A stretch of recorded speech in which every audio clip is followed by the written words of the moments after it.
End. It starts getting dark by 8 o'clock. Most of our teams are out of the Carling Cup and the political parties go off to the seaside for their annual conference. The next general election is less than a year away, so all the parties are hoping to put on a good show to win over voters. Today the Greens are gathering near Brighton in confident mood. Our political correspondent Andrew Sinclair reports. Last weekend in Cambridge, the Greens held a garden party for local activists to celebrate a successful summer.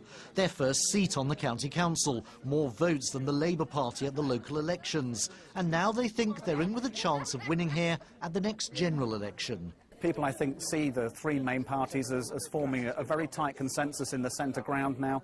There's not much difference between them, and voting for any one of them, you get the same policies. I think the Green Party now coming forward with a really quite a different offer, a genuinely joined-up agenda. The Greens have had a good year, adding to their number of councillors in Norfolk and winning for the first time in Suffolk and Cambridgeshire. They nearly took a Euro seat, and they increased their vote substantially in the Norwich North by-election. People are turning to the Greens, partly because of concern for the environment, partly because of disillusionment with the main parties. I think they're voting for the Greens because they believe in green issues. But you can't govern a country on the basis of one issue. The environment is important, it's a very important issue, but you can't run a country just on one issue. You need balanced, effective policies that go across the board. The mood among the Greens is one of confidence, but behind the scenes there is a sense of frustration that despite all the effort and despite all the media attention, they still don't have a Euro seat in this region, and they only came fifth in the Norwich by-election. And some members are privately asking, is this as good as it's going to get? Will the Greens just be a place for protest votes, or will they find a way to make that big breakthrough? Andrew Sinclair, BBC Look East.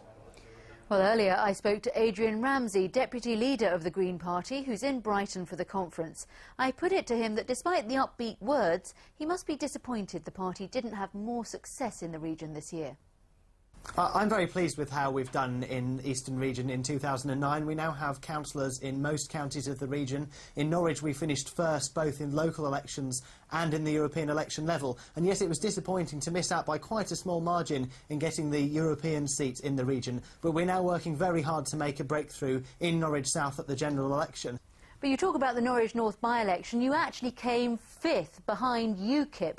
And the same in the European elections. I mean, people aren't looking to you on a national stage, are they? Only on a local stage? Well, people were looking to us on a European stage. We came a comfortable first in Norwich in the European election. And you have to remember that when we say Norwich, we're talking about the City Council area, most of which is in the Norwich South constituency. So we're confident about that support translating to Norwich South at the general election. It didn't translate to Norwich North to the extent where we won, but we did get a massive increase in the vote in an area where we've traditionally been weak. So I was pleased with the Norwich North campaign, but it's Norwich South we're targeting for the general election. You say we're targeting, but you personally are putting your money where your mouth is and actually hoping to take that seat from the former Home Secretary. That's a little optimistic, isn't it?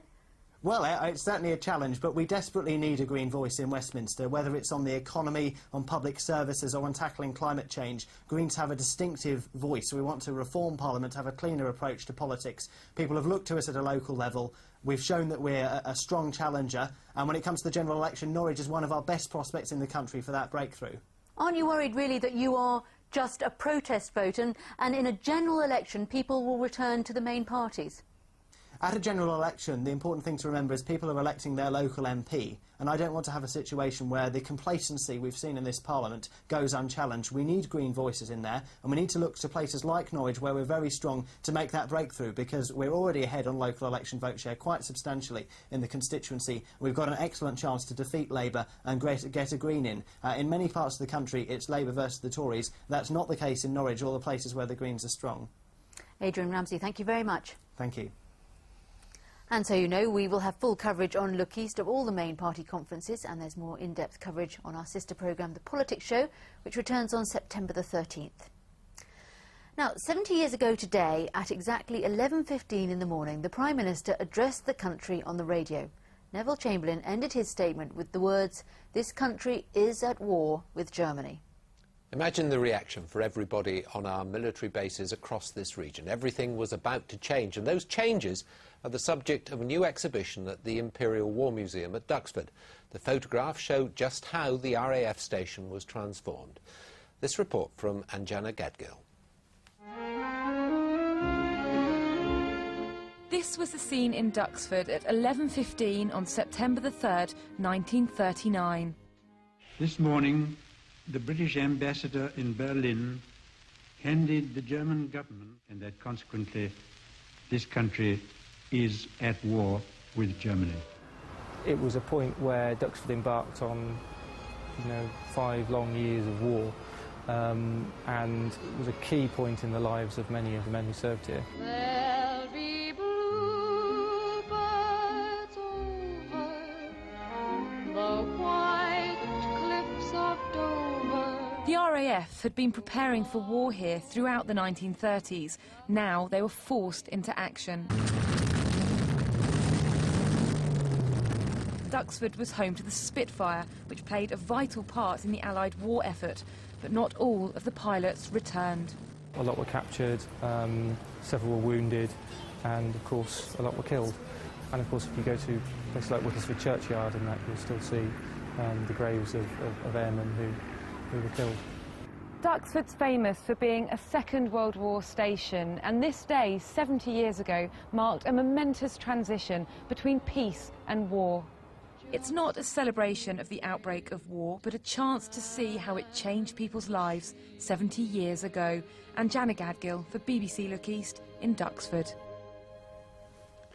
And you can see more of those archived pictures from Duxford on the website for BBC Cambridgeshire at bbc.co.uk/Cambridgeshire.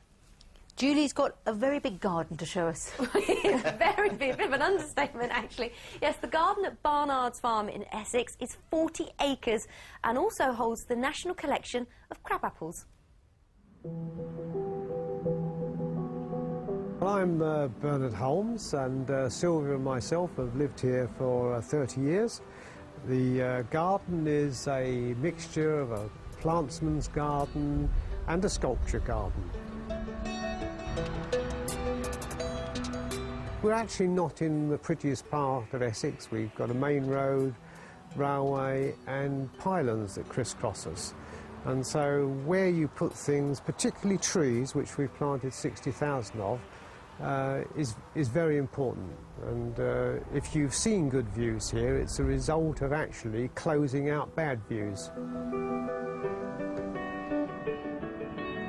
The sculptures are very important. We get a lot of visitors who come purely to see the sculpture. Things look lovely from the air, and patterns particularly. It was essential to me aesthetically that it looked good from the ground and also from the air.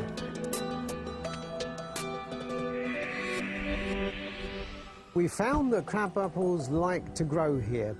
We love the flower, we love the fruit, bought a few more.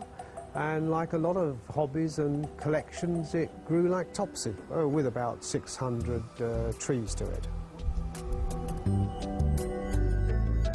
People quite often say, oh, we've seen your signs out on the road and didn't know you were here, and how lovely.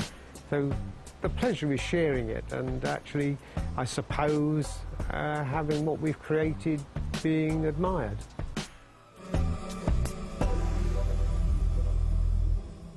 Well, if you do want to go and admire, and there's plenty to admire, then the garden at Barnard's farm is at West Horndon in Essex. Now, there's been a change to the opening times. You can visit on Sunday afternoon between 2 and 5:30. It'll cost £5 for adults, children get in free, and of course all the details on the website bbc.co.uk/lookeast. Click on Julie's Gardens and then Essex, and that'll take you to the information about that particular garden and other gardens that you can visit.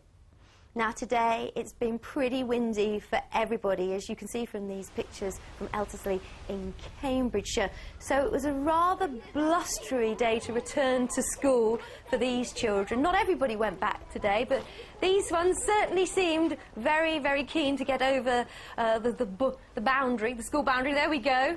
2 little boys very excited indeed about the first day back. And as I said, it was, oh, look at them, bless, rather out of breath. Bye, boys.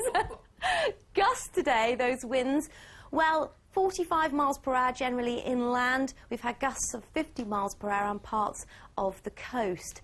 Now, if I show you the latest satellite picture, you can see that many